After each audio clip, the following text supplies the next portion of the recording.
Hi, you are listening to KUCI 88.9 FM. It's my pleasure to welcome to this week's show, Sara Auster. Hi. Hi. So I wanted to get a little sense of your background for people who don't know what a sound bath is. Could you just explain a little bit about that? Yes, of course. It's my definition of a sound bath. A sound bath is an immersive, full-body listening experience where sound is used intentionally to invite therapeutic and restorative processes to the mind and body. But essentially, it's a practice of listening to particular sounds in order to access rest, relaxation, calm, self-inquiry, introspection, all the things that you might gain from a meditation practice. But I often say if meditation is taking the stairs, then a sound bath is taking the elevator. Ooh, I like that. You know, I was so intrigued with you and in reading a little bit about you and what you do, because right now, you know, we're in quarantine and there's a lot of stress and anxiety. And I feel like what you do is so needed to just slow things down and focus on who we are, kind of peel away the layers, calm ourselves. Now, my show, Get the Funk Out, came about through loss. I had lost a friend of mine, and you experienced something I was reading, and you can go into any level of detail you want, but you created Sound Bath out of an injury. Is that correct? Yeah, the particular type of experience that I facilitate has been really something that's evolved over time, that began even before I experienced a traumatic injury, but through a process of healing from a broken back. I broke my back in four places, temporary paralysis, etc. But also suffering from chronic pain, even after regaining mobility. And so that really sent me on a journey to get out of pain, out of physical pain. Mm-hmm. Through the process of exploring how to get out of physical pain, I discovered that I had all of this emotional trauma from what happened in the accident, which was the floor had collapsed underneath me in my studio space, and I fell 15 feet. You're lucky to be alive. Yeah, I'm lucky to be alive, and many doctors said that to me while I was on a bunch of morphine in the hospital, not realizing it in the moment. But of course, you know, that moment is what steered me onto this path, and so of course I'm grateful that it happened. I learned a lot. Mm-hmm. On a smaller scale, I had to have back surgery years ago because I was obsessed with running and I wasn't listening to my body, and I had baggage from physical insecurities about how I looked. So I kept running and running and running through pain.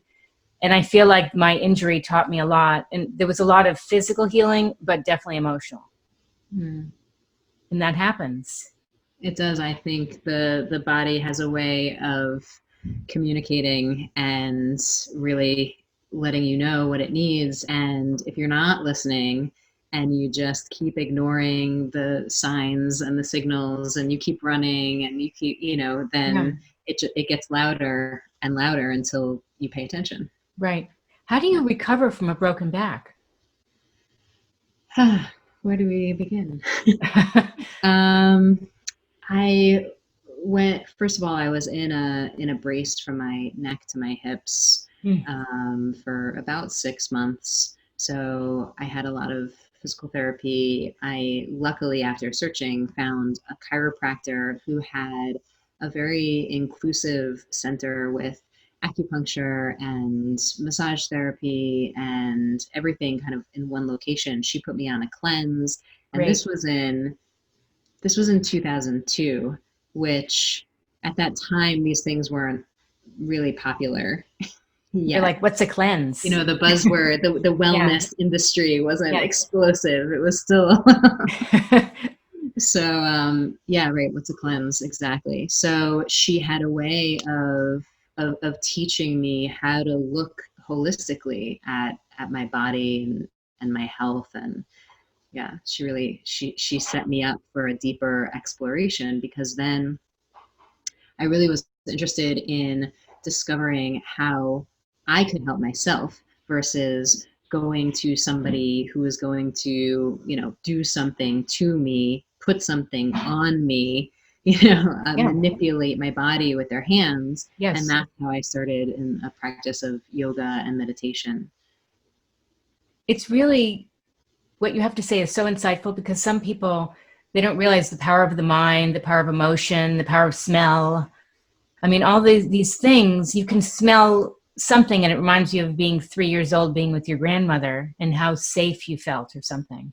But that ability to tap into what's going on inside and use that as a healing power is incredible. And it certainly doesn't happen overnight. No, not I at all. mean, we all know when we go through something traumatic, a loss of a loved one, or an injury. It is such a roller coaster of a process, and the process of healing in general is really never ending. I mean, it requires us to keep showing up and keep asking questions, and to keep listening as well. Mm-hmm. So tell me about your book. Congratulations, by the way. You have a new book. Thank you. Yes. My book, Sound Bath, Meditate, Heal, and Connect Through Listening, it came out in November with Simon and Schuster. And it's it's really like it's a beginner's guide to sound baths.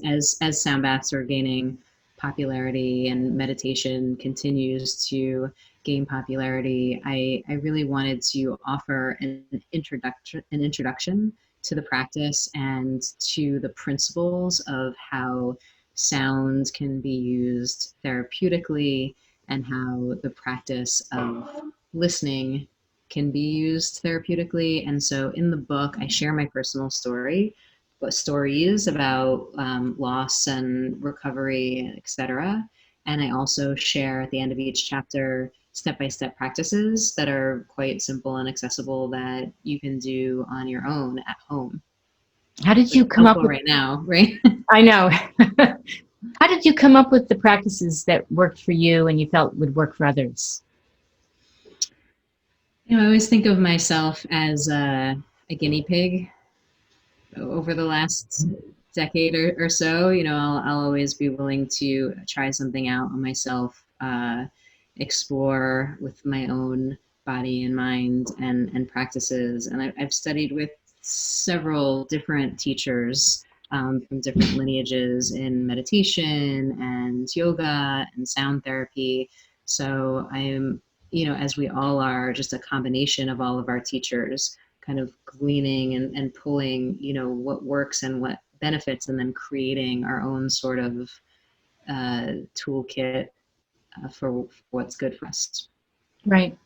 I've realized over the years, because I've experienced the loss of my dad and then my friend in 2010, that when I'm dealing with something, especially grief, when injury, listening to music without lyrics, like I was listening to Anushka Shankar for a long time, and just kind of going inside myself and then doing a lot of writing and finding my flow by listening to music. It kind of helped me tap into my strengths and how I was feeling and process things. Mm-hmm. Yeah, it's interesting.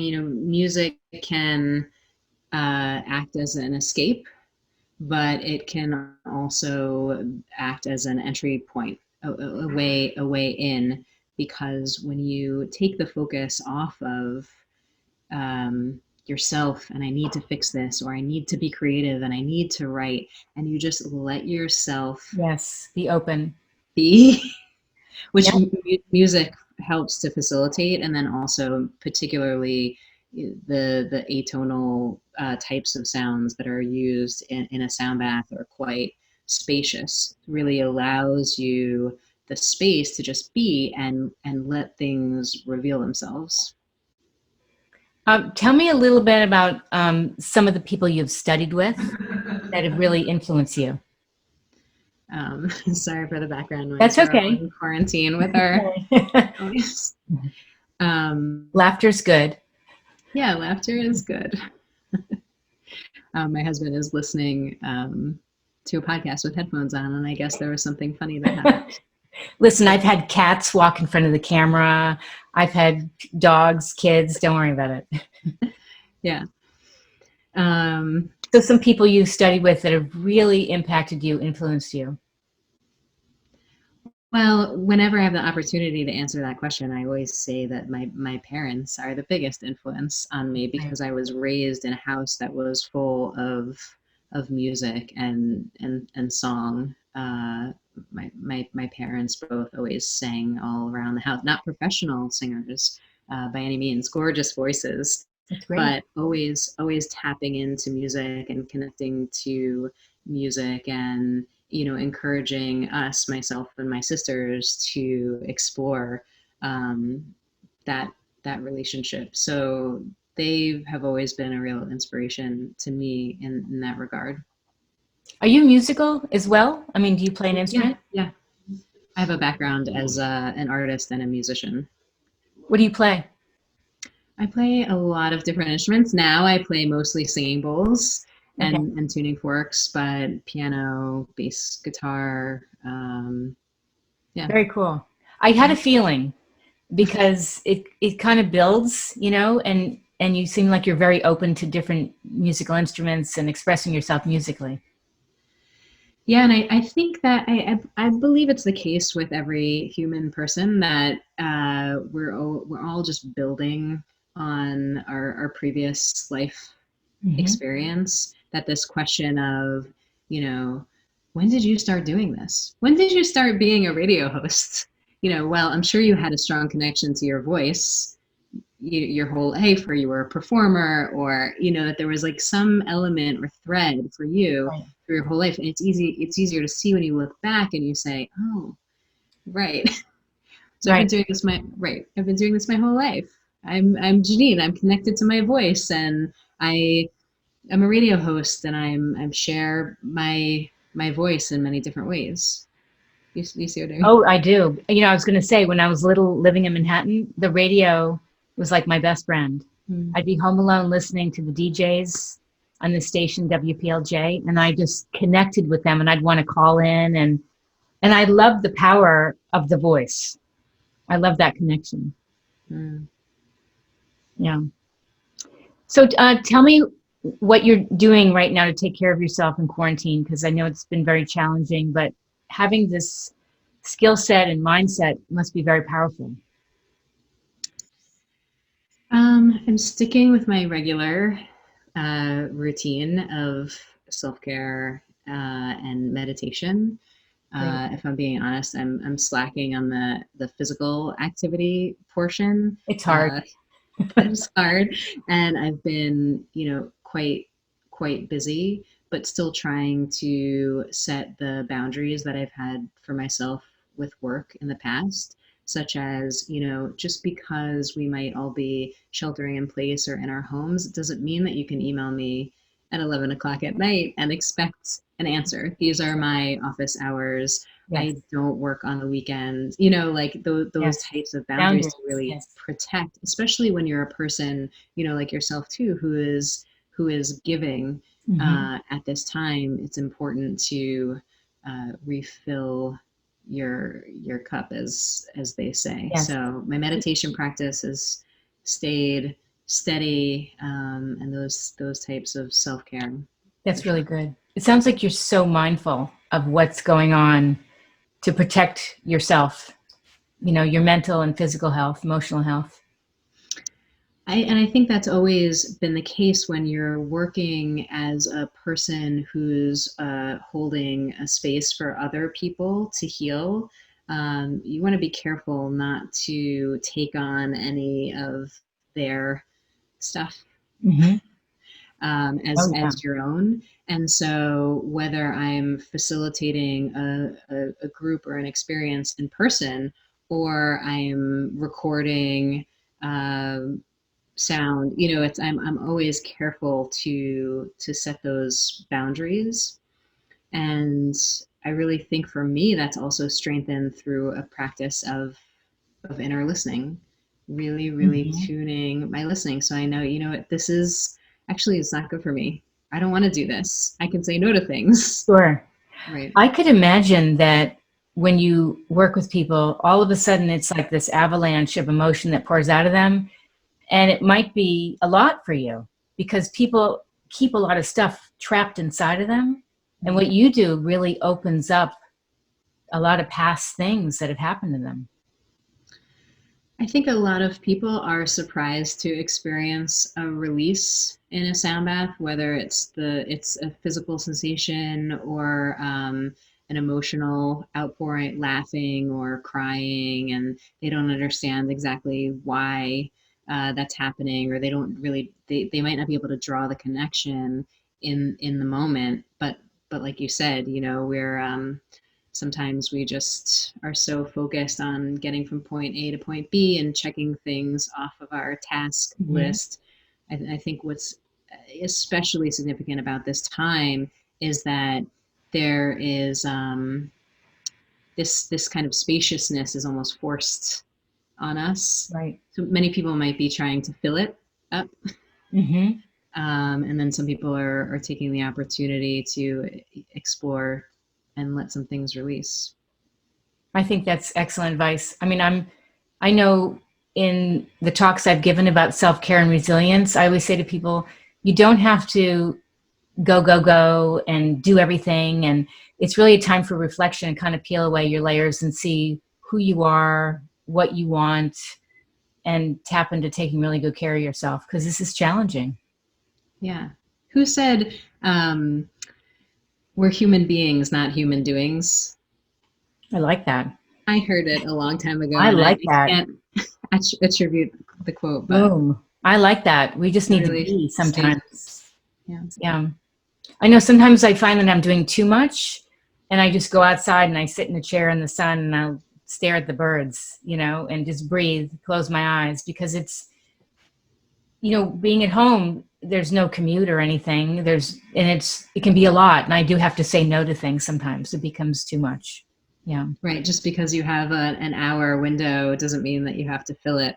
And I hope that we take that awareness with us as things start to reopen when they do. I hope so. So where can people find out more about you? Ooh. Best place is saraauster.com. And if you search my name, I'm pretty easy to find on social media at Sara Auster, no fancy nicknames. Okay. On Instagram and Facebook, Twitter. I also, I just recently released a series of recordings for sleep with Audible. Great. So that's another place to find some recordings that you can access.